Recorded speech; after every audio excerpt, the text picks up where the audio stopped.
네, 한덕이 덕분에 돈 벌어볼 수 있는 시간입니다. MBN골드 최한덕 매니저와 함께하겠습니다. 안녕하세요. 네, 안녕하십니까? 네, 안녕하십니까? 네. 오후 시장 생각보다 좀 강하게 움직이고 있어요. 네. 저희 시청자분들도 이런 시장 1년에 한 번 볼 만한 참 가늠하기 어려운 시장인 것 같아요 라는 글을 올려주셨는데 네. 과연 오늘 장의 흐름은 어떤지 체크포인트로 시장을 분석해 보겠습니다. 키워드 먼저 볼까요? 최한덕 매니저가 주목하고 있는 키워드 슬금슬금 오른다. 네. 혹시 뭐 이 물가가 오른다 그런 거 아니겠죠? 아니요, 주가만 하는 건데 네. 그러니까 알게모레 계속 올라가고 있는 거죠. 그러니까 최근에 7월 달 같은 경우에도 우리가 알게모레 계속 올라왔던 게 한 달 반을 올라왔던 거고 네. 최근에도 약간 조정이 나왔었지만은 그 조정이 좀 빨리 끝나면서 좀 하락 출발했던 오늘의 증시도 지금 플러스권으로 돌아서 올라가고 있다.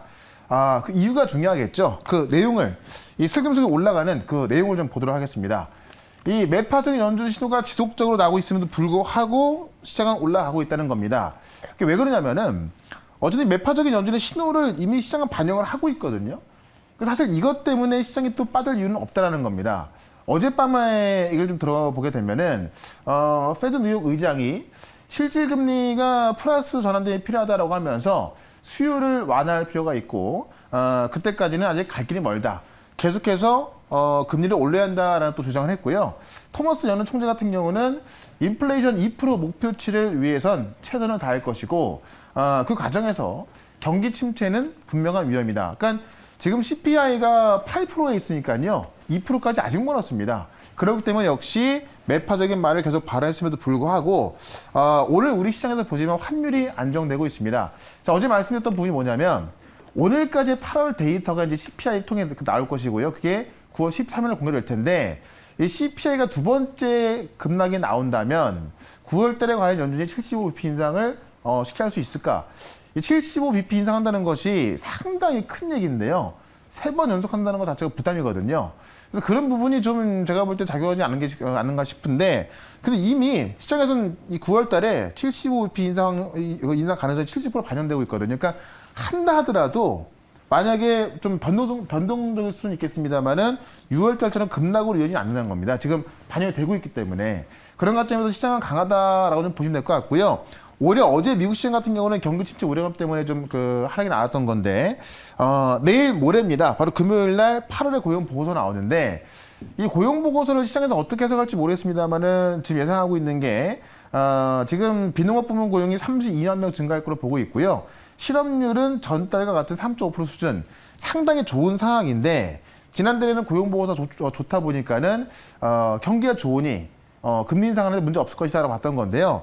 사실 경기가 좋으면은 사실 어떤 수요를 잡기 위해서 굳이 또 금리 인상할 필요도 없는 부분이 있거든요. 그래서 어떻게 해석할지 모르겠습니다만은 지금 어떤 반등이 나오는 상황에서는 어떤 얘기가 나온다 하더라도요. 좋게 해석할 가능성도 있을 것 같습니다. 어쨌든 파월의 가장 핵심적인 요소 중에 하나가 이 경기 지표를 보고 결정한다 그랬고요. 첫 번째가 내일 모레 나오는 고용보고서, 두 번째가 9월 13일 날 발표 CPI이기 때문에 이런 것들이 우호적으로 움직인다고 한다면은 9월 달도 역시나 7월과 마찬가지로 좀 괜찮은 상승세가 진행이 될 것으로 좀 보여집니다. 그런 관점에서 지금 뭐 계속 올라가는 시장이니까요. 조정시 매수 관점으로 봐야지 6월 달에 이미 지나왔던 급락 시장을 또 급락하지 않을까 이렇게 보는 것은 그때와는 다른 게 너무나 많으니까요. 좀 긍정적으로 계속 보셔도 좋겠다. 이렇게 정리를 해보도록 하겠습니다. 네, 현재 시장에 대해서는 긍정적인 관점으로 바라보자. 슬금슬금 올라오고 있으니까 조정 시에는 오히려 매수 관점으로 보자라고 투자 전략을 세워봤습니다. 네. 그렇게 저희가 약간 눌려있을 때 담아본 종목들이 있었는데 네. 오늘 또 한번 쏘아올린 종목들이 눈에 띕니다. 유일 에너테크, BHI 뭐 그런 종목들이 오늘 장대 양봉이 나왔어요. 그러니까 올라가고 있음에도 불구하고 또 올라가는 네. 그런 모습 나와주고 있는 건데 유일 에너테크 같은 경우도 제가 말씀드린 지 얼마 안 됐거든요. 뭐 계속 올라가는 모습 보였고요. 오늘 같은 경우도 장중에 10% 이상 급등세가 좀 나왔습니다. 자, 목표가를 21,000원 말씀을 좀 드렸었는데 단기적으로 오늘 22,000 넘었었으니까요. 목표가 돌파를 했는데 중장기적으로 본다면 저는 이 유일 에너테크 같은 경우는 24,000~25,000원은 그냥 좀 간다 보거든요. 왜냐면 최근에 세비캠이라든가 성일하이텍, 이 페베트리 관련주가 공모가 대비 몇 배 올라간 거 본다면 이 유일 에너테크가 이 제형택이라는 이 페베트리 리사이클링 1등 기업의 지분을 갖고 있으면서 2대 주주이기 때문에 충분히 갈 수 있다고 봅니다. 그러니까 중장기 목표로는 25,000원 정도 좀 말씀드리겠습니다만은 일단 단기적으로 절반 정도 수익 실현하시고 나머지는 좀 보유해보자 이렇게 좀 설명을 좀 드려보도록 하고요. 오늘도 이 폐배터리 쪽에서 바닥에 있는 종목이 하나 있거든요. 그거 잠시 뒤에 말씀드릴 거니까요. 잠시 뒤에 한번 기대를 해보시면 좋을 것 같고요. 그다음에 BHI 같은 경우도 제가 이 인프라 에너지 설비 에너지 설비 전문 기업을 좀 말씀드렸습니다. 제가 여기서도 한번 말씀을 드렸었고요. 한번 올라갔었고 그다음에 다시 이야기를 했던 게 바로 이 자리입니다. 이 자리에서만 또 지금 20% 넘게 급등을 하고 있는 겁니다. 지금 최근에 이제 원전, 태양광, 풍력 이쪽의 종목들이 주목을 받고 있는데 지금 네옴시티, 그러니까 이 사우디에서 지금 그 계획하고 있는 네옴시티 같은 경우도 지금 그 어떤 그 이 태양광과 원전을 이용한 도시를 계획하고 있다. 이런 이야기에 지금 BHI까지도 또 올라가는 모습이고요. BH를 따라서 올라갈 또 에너지 기업들이 많이 있죠. 그것도 제가 계속 말씀을 드릴 거니까 좀 주목을 하시면 좋을 것 같고요. 그다음에 S에너지 역시나 태양광인데 네옴시티 관련이 있다고 좀 보시면 될 것 같아요. 역시나 왜냐면 이 그 삼성물산이 네옴시티에 있는 그 터널을 또 수주했는데 지금 이 S에너지에 삼성물산이 3자 배정으로 참여했거든요. 그래서 지금 네옴시티에 들어간 태양광을 S에너지가 관리할 수 있다. 뭐 그런 추측이 나오고 있는 거죠. 그런 관점에서 태양광이지만 역시나 또 네옴시티 관련주로 올라가고 있다. 이 S에너지 같은 경우도 제가 8월 초반에 말씀드렸던 건데 계속 올라가는 중입니다. 결국 이 모멘텀을 갖고 있는 종목들은 지속적으로 올라가고 있고요. 시장과 상관없이 올라서고 있는데 오늘도 이렇게 모멘텀이 확실한 종목을 말씀을 드려보도록 하겠습니다. 네, S에너지까지 편입을 했습니다. 지금 최고가로 계산했을 때는 47% 수익이 나고 있고 네. 오늘 가장 최근에 높은 가격대까지 올라 버렸어요. 그렇죠. 이렇게 다양한 종목들 발굴하고 소개해드리고 있으니까 집중해 주세요. 첫 번째 헌덕이 덕분에 오늘은 무엇일지 키워드부터 보겠습니다. 생각보다 빠르다. 네. 이거는 속도인가요? 일의 네. 진척 이 사항인가요? 폐배터리인데 사실 폐배터리가 전기차 시장이 이제 포화 상태가 돼야 네. 그때 커지는 건데 왜냐면 한 3년, 4년 이렇게 그렇죠. 뒤라고 생각하잖아요. 최소 3, 4년이고요. 네. 보통 2030년은 돼야 시장이 굉장히 커질 것이라고 보고 있는 건데 그게 지금 생각보다 좀 빨라지고 있는 겁니다. 왜냐하면 미국의 인플레 감축법에 의해서 실제 소재를 생산하는 그런 것들이 중요해지고 있는 거고요. 당장 내년부터 또 소재 어떤 그 수요가 증가하면서 상당히 좀 공급이 좀 모자랄 것이다라고 좀 분석이 되고 있어요. 그러다 보니까는 폐배터리 기업들이 올라온 이유인데 내용을 좀 먼저 보겠습니다. 공모가 5배 든 폐배터리주 아시겠지만은 세비캠 같은 경우도 최근 상당했지만은 공모가 대비 5배가 올라가고 있고요. 성일하이텍 같은 경우는 공모가 5만 원인데 15만 원 근처까지 갔었죠. 공모가 대비 3배가 올라가고 있습니다. 그러면 공모가 5배 뚫은 이 폐배터리주가 언제까지 오를까라는 내용인데 이 종목들이 올라가는 이유. 그러니까 지금 이 보호회수 물량까지 있음에도 불구하고 그 물량들 소화하면서 올라가고 있는 거거든요. 그래서 올라가는 이유를 살펴보면서 폐배터리에서 아직 올라가지 않은 바닥에 있는 것을 하나 또 말씀을 좀 드려보겠습니다. 자, 내용을 먼저 보시면 지금 샌비케이블 같은 경우는 공모가 35,000원짜리인데 지금 5배 올랐고요. 성일하이텍 3배. 당장 내년부터 전기차 배터리 어떤 수급 불균형이 나온다는 겁니다. 그런 관점에서 지금 폐배터리 주목을 좀 받고 있는 건데 2023년, 그러니까 내년이죠. 전기차 배터리 공급량이 776GWh인데 수요량은 916GWh. 그러니까 거의 200GWh가 이제 모자랄 것이라고 보는 거예요. 그렇기 때문에 거기에서 그 수요를 폐배터리에서 차지한다라는 거고요. 가뜩 여기에 지금 미국의 인플레 감축법 바로 IRA인데 미국 인플레 감축법이 좀 발효가 되면서 이게 지금 이제 그 미국 내에서 생산하거나 아니면 미국과 이제 FTA를 체결한 그런 국가에서 생산하는 기업들에 대해서는 이 전기차 보조금을 지원을 해준다라는 건데 중국 걸 제외하자는 거거든요. 근데 대부분의 지금 전기차 소재는 중국 겁니다. 그러니까 새로 만들려면은 사실 폐배터리에서 또 추출해내는 그런 것인데요. 그렇기 때문에 이 미국의 인플레 감축법 때문이라도 지금 새 그 폐배터리 수요가 좀 늘어나고 있다라는 겁니다. 그런 관점에서 지금 어쨌든 중국의 의존도를 좀 낮춰야 되는 만큼 가장 확실한 방법은 지금 어떤 그 사용되는 전기차에서 좀 추출하는 것밖에 없겠죠. 그런 관점 봤을 때 지금 폐배터리 종목들이 또 급등하고 있기 때문에 아직 바닥에 있는 것들이 꽤 있거든요. 그래서 그런 종목을 핵심 종목을 하나 말씀을 드려보겠습니다. 네. 아니, 지금 국내 증시의 폐배터리 관련주인데 바닥에 있다라는 게 저는 믿기지가 않는데요. 아마 지금 채팅을 제가 안 보고 있지만은 네. 막 아마 올라올 것 같아요. 이거.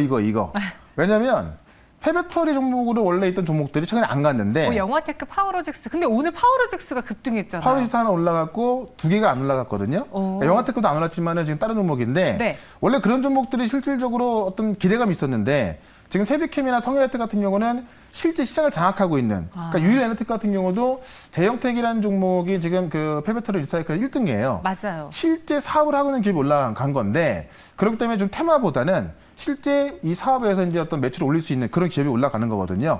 그거를 하나 말씀드릴 겁니다. 알겠습니다. 과연 어떤 종목인지 새롭게 나온 종목보다는 기존의 관련주였던 것 같아요. 그렇죠. 한번 첫 번째 한덕이 덕분에 공략주 공개해 보도록 하죠. MPC 네. 맞아요. 초창기에 파워로직스, 영화테크, MPC 이런 종목들. 그 세 개 중에서도 제일 셌던 게 또 MPC거든요. 근데 바닥에 있다고요? 네, 바닥에 있는데 왜냐하면 이게 현대차와 관련이 있기 때문에 이 폐배터리 사업을 하려면 어쨌든 전기차에서 폐배터리를 확보되는 건데요. 우리나라에서 가장 큰 전기차에서 어딥니까? 현대차입니다. 그러니까 현대차하고 협력을 하고 있고 같이 공동을 개발하고 있다 보니까는 이 폐배터리 사업이 시작했을 때는 이 MPC가 가장 수혜를 볼 것이다라는 건데 현대글로비스하고 공동 개발했습니다. 뭘 공동 개발했냐면 이 전기차 배터리 처리 전용 용기거든요. 이걸 현대글로비스가 공동 개발해서 특허를 갖고 있어서 업계에서는 MPC가 국내 최초로 전기차 폐배터리 이 전용 플랫폼 역할을 할 것이다라고 보고 있는 겁니다. 그래서 실질적으로 매출이 늘어날 수 있는 구조를 갖고 있는 MPC고요. 현대차가 지금 폐배터리 사업 TFT를 신설했는데 그만큼 우리 완성차 업체에서 폐배터리 사업을 할 때 가장 효과적일 수 있을 것 같습니다. 그래서 현대글로비스와 공동 개발을 하고 있는 MPC가 더 갈 수밖에 없는 거고 지금 이제 현대차에서 수거한 폐배터리를 재사용하는 작업에 집중하고 있고요. 현대글로비스를 통해서 전 세계에 있는 폐차장에서 지금 그 폐차장과 딜러점에서 나오는 폐배터리를 회수하는 거거든요. 이건 현대글로비스가 하고 있는 거기 때문에 이거와 현대글로비스가 공동 개발한 MPC가 수혜볼 수밖에 없다. 자, 그런데 MPC의 지분 구조를 보게 되면은 최대 주주가 60% 갖고 있습니다. 그래서 한 40%가 안 되는데요. 지금 그 유통주가요. 보통 이런 업종에 있어서 호재가 나왔을 때 유통주가 없는 종목들이 급등하는 성향이 있는 건데 MPC가 지금 최대 주주가 60% 갖고 있다는 이야기는 그만큼 어쨌든 그 최대 주주도 좀 팔지 않는 그런 종목으로 좀 보시면 될 것 같고요. 유통주가 많이 없기 때문에 급등할 가능성이 크다라고 좀 보시면 될 것 같습니다. 차트 한번 볼게요. 차트 보시면은 그 우리 세비캠이라든가 성일에이텍 많은 종목들이 뭐 정말 3배, 4배, 5배 올라갔지만은 MPC 같은 경우는 인제에서 시작하는 모습 좀 보여주겠습니다. 6월 달에 급락이 나오고 나서 그 정도의 가격은 회복됐습니다만은 인제에서 올라오는 모습 보여주고 있죠. 보시면 아직까지 어떤 그 폐배터리 산업의 어떤 기대감 치고는 올라간 것도 없는데 현대글로비스와 어떤 그 공동 협약을 맺고 공동 개발해서 실제 사업에서 매출이 올라간다고 본다면은 지금은 MPC를 접근하는 게 맞는 것 같다라고 좀 말씀드리면서 일단 목표가는요 11,000원까지 좀 말씀을 좀 드려보고요 손절가는 9,300원으로 대응을 해보도록 하겠습니다. 네, 목표 가격은 11,000원, 손절가는 9,300원 제시해 드렸습니다. 실제로 채팅방에 MPC 이야기가 좀 많이 맞죠, 나왔습니다. 네. 두 번째 종목은 또 어떤 걸까요? 키워드부터 공략주 힌트 드릴게요. 네. DDR5면 반도체죠. 네, 오랜만에 또 말씀드리는데 네. 워낙에 많이 빠져 있습니다. 정말 그렇죠. 싸고요. 근데 지금 당장 올라가겠나? 이런 생각 좀 들긴 하는데 근데 그 모멘텀이 좀 강해지고 있어서 지금 정도의 가격대에는 좀 사도 되지 않을까. 특히 실적이 너무 좋기 때문에 내용을 좀 먼저 보겠습니다. 일단 미국의 마이크론이 좀 등판했다. 좀 이렇게 이야기 나와 있는데 이 지지부진한 DDR5 세대 교체 속도를 내고 있다. 아직까지 CPU가 이제 그 나오는 게 지연되고 있습니다. 근데 이 마이크론이 일단 이 DDR5부터 좀 나온 거예요. 그런 관점에서 지금 이제 어떤 체인지가 좀 빨리 올 것이다라고 보이는 건데요. 좀 내용을 좀 먼저 보겠습니다. 이 DDR이 이제 그 더블 데이터 레이트라고 해서 DRAM을 말하는 건데 DDR5 시장이 본격 확대가 예상이 된다. 이게 지금 DDR5에서 그러니까 DDR4에서 5 보게 되면은 성능이 85% 개선된 제품이거든요. 그래서 실제 우리가 이제 어떤 그 CPU 연산을 더 많이 지원하고 대량의 연산 용량과 이 과대역의 메모리가 필요한 AI, 이 고성능 컴퓨터 이런 거에 들어가는 건데 지금 보시면 로봇이라든가 뭐 인공지능 다 이 DDR5가 필요한 겁니다. 그런 관점에서 지금 확대가 예상이 된다라고 좀 보시면 될 것 같고요. 마이크론이 본격 판매가 시작이 됐다. 그러니까 지금 이 DDR5 DRAM 쪽에서 원래 시장을 장악하는 게 우리 삼성전자 하이닉스인데 이 마이크론까지 가세했기 때문에 좀 시장이 커진다라고 좀 보시면 될 것 같고요. CPU 회사 인텔이나 지금 AMD가 아직까지 출시가 안 됐거든요. 근데 이제 이 마이크론이 먼저 판매를 시작했다는 것은 곧 인텔하고 AMD에서도 신형 서버가 나올 것이다라고 좀 보시면 될 것 같고요. 결국 이 글로벌 CPU 기업들이 신제품 출시를 앞두고 있기 때문에 뭐 인텔, AMD 이런 쪽에서 이 PC용과 서버용 CPU를 출시할 거다라고 보고 있는 겁니다. 그런 관점에서 어쨌든 마이크론이 일단 불을 지펴놨기 때문에 글로벌 CPU가 신제품 나왔을 때 그때는 이제 아마 좀 사기에는 좀 주가 올라가 있을 것 같고요. 지금부터 우리가 좀 쌀 때 한번 접근해 보자라는 차원에서 말씀을 드려보도록 하겠습니다. 네, 이렇게 두 번째 키워드는 DDR5 반도체에서 꼽아보겠습니다. 네. 어떤 종목일지 최근에 좀 안 가다 보니까 많은 분들이 투자 심리가 많이 위축된 섹터 중에 그렇죠. 하나거든요. 과연 어떤 종목이 관련해서 눈여겨볼 만한 종목이 되었는지 열어보도록 하죠. 침택 네. 실적 잘 나왔어요. 근데 뭐가 문제예요? 왜 이렇게 주가가 못 갈까요? 그러니까 업황이 안 좋고 공매도가 많다 보니까 좀 못 간다 부분이 있는데 제가 볼 때는 이제 하반기로 가면은 공매들도 좀 많이 뚫지 않을까. 그러면 그 상승보다 클 것 같은데요. 뭐 다들 아시겠지만 2분기 매출액이 4,700억 나왔고요. 영업이익이 1,140억 나왔습니다. 그러니까 컨센보다 훨씬 좋게 나왔는데 하반기 전망은 더욱더 좋아지고 있습니다. 일단 반도체 기판 내 이 고부가 제품의 수요가 증가하면서 평단가가 상승했고 환율 효과도 있었고요. 그다음에 고수익성 고다층 기반 위주로 매출이 확대가 되고 있다. DDR5 지원에도 불구하고 지금 이 PC하고 서버 실적이 94억 나오면서 매출이 찍히고 있고요. 중요한 건 뭐 2분기까지도 잘 나왔지만은 하반기에도 이 견조한 실적이 예상된다는 겁니다.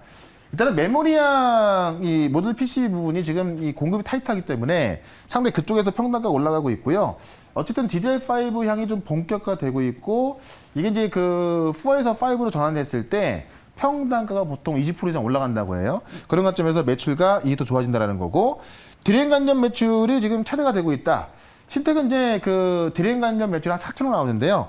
다른 어떤 PCB 관련 기업들 중에서 디램 관련 매출이 가장 많은 기업 중에 하나입니다. 그래서 지금 후공정으로 사용되는 그 기판 쪽에서 매출이 많이 나오기 때문에 그런 관점에서 아마 기판 종목 중에서는 제가 볼 땐 제일 좋지 않을까 합니다.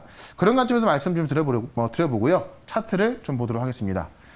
차트 보시면 충분한 바닥이 있죠. 그러니까 제가 여기서 한번 말씀을 드렸다가 올라가다 말았었거든요. 다시 그 자리에 와 있는 건데 제가 볼 땐 충분히 빠진 상황에서 많은 반도체 기업들이 좀 바닥에 있거든요. 근데 사실상 어떤 바닥을 찍고 추세를 잡고 올라가기 위해서 많은 시간이 필요할 텐데 심택이 그 선봉이 되지 않을까 합니다. 일단 좀 접근하기 좋은 가격대고요.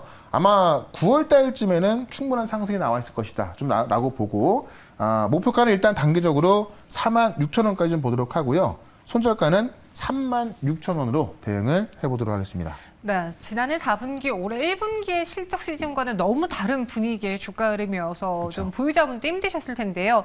일단 심택 다시 한번 46,000원의 단기 목표 주가 제시해드리겠고요. 손절가는 36,000원 이야기했습니다.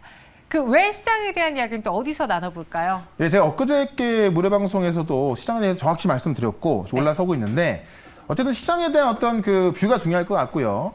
어떤 종목을 갖고 있냐 중요할 것 같습니다. 시장과 종목 이야기도 말씀드릴 거니까 4시 시작하는 무료 방송 유튜브에서 최현더 검색하시고 들어오시면 되겠습니다. 알겠습니다. 저희는 여기서 인사드리고요. 내일 이 시간 다시 찾아오겠습니다. 고맙습니다. 네, 고맙습니다.